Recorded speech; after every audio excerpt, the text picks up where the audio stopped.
Of the Great Dane Huddle live from Gilda's Backyard Barbecue, the 11th annual edition here at Gilda's Club in Middleton. I'm Alex Strofe alongside two former Badgers, Brad Nortman and Derek Engler, and as always, thrilled to now be joined by the Don of Wisconsin Athletics, the great head coach and former athletic director, Barry Alvarez, joins us now at Gilda's Backyard Barbecue. And Barry, I know this event is so special to you and your wife. You've been a long time involved. Just talk about what goes into this and what makes it such a great cause and why you're so passionate about it. Yeah, you know what?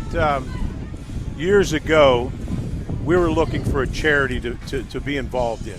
You know, so many people come at you and so many different things.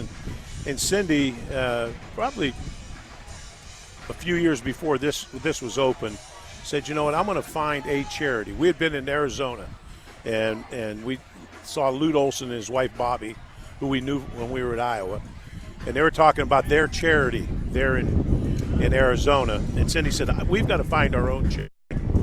And she came and said to me one day, you know, I found the right charity. It's Gilda's Club. For those people, it's a charity. It's a club where anyone touched by cancer is supported. And so, you know, Cindy's the one that built this place. You know, fact be known, she's the one that got the land. And I was talking to the Livacies about getting involved with Ruth Crifts, and she hit them up for the property here, and really went out and hustled and raised a lot of money and had been involved. But she's the one that was the motivation and had the hard work and raised the money to get this started years ago. Yeah, and it's amazing. We're out here every year, and Derek. There's a reason she's emeritus. Yeah, true that. Yeah, true that. Yeah. Go ahead. No, I was just going to echo what Coach was saying, and you know, to see what my coach and his wife did here, and Tark and I would come out years and years ago, and we do ESPN and do a radio show out here, and you know, I started to see how the impact, and later they'll speak, and some of the families will, and before the auction, and raise some money. You know, just how grateful the families were to have a facility like this. Yeah. I mean, it is beautiful. I mean, it's comfortable. It is, you know, in those times when families need it the most, you know, it just, I don't know, it impacted me and something that my wife and I have been a part of and contributing to. And, you know, I think it's just great that, you know, Coach and Cindy got involved many years ago. Yeah. Gilda's, go ahead, Barry. And for those who don't know what Gilda's Club is, you know, we don't house anyone here. It's a place where those touched by cancer, right, whether you have cancer, whether it be someone in your family, it may be a youngster whose mom has cancer, and all of a sudden he doesn't understand why his mother shows up and she doesn't have any hair. And so they come out here, and there are support programs for them to explain all that to them and help them get through that process. So it's something for anyone who is touched with cancer. It's a way to have some type of support. Absolutely. Barry Alvarez with us here on the Great Dane Huddle. Alex Strofe, Derek Engler, Brad Nortman with you. Barry, I'd be remiss if I didn't ask you about a little football. I know it's been quite the I don't mean this in a negative way, but loud offseason, right, for the Wisconsin football program with the addition of Luke Fickell. I know you called this a home run hire at the time it happened, right, and you view Luke Fickell as one of the top coaches in college football in the game today. But all the reaction, right, the recruits committing over the course of the last few months, all the noise, and again, I don't mean that in a negative way, but what's your reaction to this? I think it's good. I think our people like the excitement, they like the energy within the program. You know, the fact that Luke had some players from Cincinnati. Now, he's not going to bring someone from Cincinnati here that can't play. You know, and you look at some of the players that last year were drafted and went in and were effective in the NFL from Cincinnati as true rookies. So his Cincinnati players, the transfers that are coming in, the recruiting class, I think they went out and really hit it hard. It's a very aggressive staff. I'm excited. I wasn't in town for the spring game, so I haven't seen him practice. A lot of new players. I've known Luke a long time. I remember playing against him. Engler still gives me hell because we didn't run a sneak on him. and so I've known him for a long time and watched him from afar, and what he did at Cincinnati is big time. taking the first non Power 5. Power 5 team into the playoffs. And so he knows what it takes to win, what type of player it takes. And at Cincinnati, they don't have any 5 stars. They're coaching the heck out of them. So I'm really excited about the future of our program. Coach, with what Coach Fickle is going through this year, it's a lot of firsts, it's a lot of welcome to Wisconsin, but the program he's taking over, very different from the program you took over in 1990. I'm curious, what do you remember about your first season as the Wisconsin head coach? What do you remember most? Half of them can't play. Yeah. Not half. This is no, we didn't have a lot of Big Ten players that we inherited. And you start practicing. I just come from Notre Dame. We just won 25 in a row, and a national championship, and should have been 2 in a row, and 8 straight bowl games at Iowa. So, I'd come from winning, and so I came, and you get thinking, you just coach them hard, and everything's going to work out. But if you don't have players, you can't get it done. So I was fortunate. We saw right away that we didn't have a Big Ten caliber team, but our guys, particularly on defense, really played hard. And I knew the last game, our first year, that we had the players. We weren't, we had won 1 game, beat a good Ball State team. They're a good road team. But that's our only win. We're playing a good Michigan State team up there. They've got their bowl game locked up. We have nothing to play for, and our guys played their fannies off. They really did. I knew I had the team, and I hired a good staff. I hired guys that could go out and recruit. And the first recruiting class, I was hired after we played. I was at Notre Dame right after the Rose Bowl or Orange Bowl. After I got here, probably like January 2nd or 3rd. Had to hire staff and get out on the road and recruit, and you basically have 3 weeks. And that class that we recruited took us to the Rose Bowl, right? 3 years later.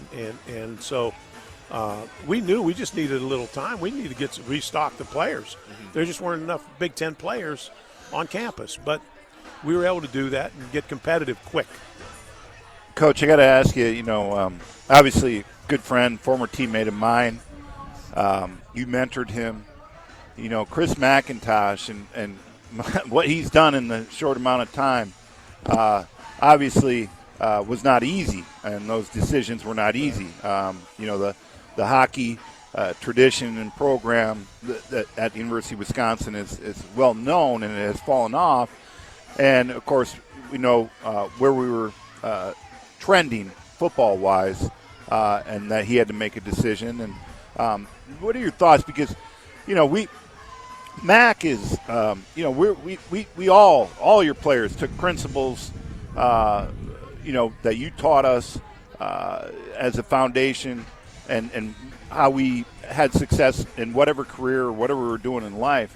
But you also were around him daily for 5 years, 6 years, something like that, and truly mentoring him what it meant to run an athletic department and the business behind it. And it is a business, but there are certain priorities you have to put in order. Mac's a very smart guy. University of Wisconsin means a lot to him. Those are things that are important to me, the loyalty. He saw the culture that I had built there, starting with the football program and then going throughout the entire athletic department. He understood it. He knew what it took to win, and put a lot of thought into things. He just didn't make snap judgments and do that, but he put a lot of thought into the decisions he made. I thought they were good decisions, and decisions that got him on the right track. They weren't easy decisions, but they're the decisions that he had to make. You go up and whack LSU up in Lambeau. Man, that put us on the map. Nothing's changed in 30 years, I'm going to tell you. It was Michigan, it was Ohio State, and it was Penn State. That's who. Well, if you want to win. I mean, the axe was nice, but we want the conference. If and you that's want to what win Coach, the league, yeah. If you want to win, I told my staff when I came in, we got to recruit to beat Ohio State and Michigan. Penn State wasn't in the league initially. Got to beat those two guys. Now, how are we going to do that? Look at all these big palookas we have in Wisconsin. Let's start with the linemen. Let's get the linemen, guys that are physical and knock the hell out of people, and go get some running back. We'll start with the running game. We could shorten the game, play field position, get a good punter. That's right. Don't forget about the punter, Coach. Don't forget about I'm giving you a little love. Thank I'm you. giving you a little love. Yeah. That's rare. Yeah, that's No, right. I don't give That's kickers right. much love. I'm specialists in general. So much of our experience, whether it be coaching or playing, it's characterized by particular games, right? Earlier we were talking about Rose Bowl, Super Bowl. To Derek's defense, he would not change his Rose Bowl victory for a Super Bowl victory. I didn't get a chance to exchange either, but it got me thinking, if there's a game in your entire career, what game would you like to relive? Coach, whatever role you were Relive or playing, the one I enjoyed the most? however you want to answer it. Well, relive. I'd want to relive one that I lost that should have won. Okay, that's fair. You know, That's I a got a competitor couple in of you. those that all I had to do was run a goddamn sneak. In 2 games in my career, I think about that all the time. That I had a couple more wins instead of getting cute. But and that first Rose Bowl was pretty special. You go there, and our state was so fired up. Our alums were so fired up, and you show up in Pasadena, and the stadium is 3/4 red. You see those pictures, the stadium, the view of the pictures of the Rose Bowl, and you look at it. They're UCLA's their student section, their card section, 3/4 of it was red. They scalped their tickets. Our people swooped them. So that was really special. And then for our guys not to be overwhelmed in your first Rose Bowl, which most people are. Mm-hmm. I went out there a couple of times with Iowa. First time we were overwhelmed. We were our guys were wide-eyed, and we're still playing. I don't think we'd score. Well, that was truly all the approach that Coach Alvarez and his staff. Because we could have easily been overwhelmed, but the approach, it's to the tiniest detail. Everything you do, and everything we did was a competition off the field, like we were talking about earlier. The Lowry's Beef Bowl, we weren't losing that to UCLA. I can guarantee you that. I think I had 4 prime ribs myself.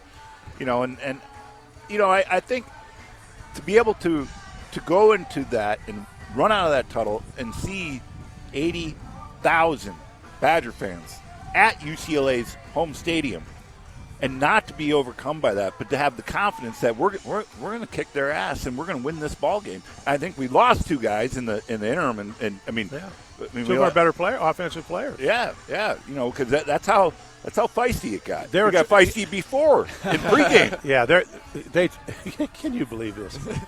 Guys in powder blue jerseys are going to try to come over through our warm-ups and try to intimidate our knuckleheads. That ain't going to happen. I mean, our O-line coach was about 5'8", and the DBs came right through the O-line, and he was ready to go chase him. I'm not kidding you. I mean, they thought for some reason they could intimidate him. And then there are a couple of Jersey guys who didn't like it, that were acquaintances and high school rivals. That's right. To guys on our team, Lee DeRamus and some of those guys. Yep. And they were going to start fighting before the game. Well, start fighting before the game. We got that settled. And then the fight breaks out. We were getting ready. I put the game away. We had a 4th and 1, and they were offside. They didn't call it. And then we started fighting afterwards. And we lose Montgomery, starting fullback and our best receiver. And Lee. I could listen to you 2 guys talk all night, but I know Barry's got other things to do here at Gilda's Backyard Barbecue. Coach, it's always a pleasure catching up with you. We really appreciate you taking the time. My pleasure, and thanks for you guys coming out here. Appreciate it. We love doing it Thanks, every year. Coach. It's an All right, awesome guys. event. Appreciate it.